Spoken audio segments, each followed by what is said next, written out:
Hello everyone, this is Zuhra from InfoSharing360.com. Okay, so our interview question for today is how would you manage the performance of your employee? Or how are you currently managing the performance of your employees? So, in reply to this, we must say something like firstly, I will set goals. Employee and I together will set SMART goals.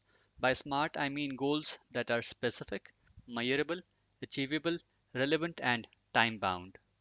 Then I will communicate my plan of action on how to achieve the targets so that each employee has a clear idea of what is expected of them. After that, I will monitor and give feedback to my employees on regular intervals on how they are performing. Lastly, based on the performance evaluations, I will take actions for improving the performance of underperforming employees and would appreciate or reward those who are performing well. So this is the complete answer. You can select keywords, points, or prepare answer in your own words as per your convenience.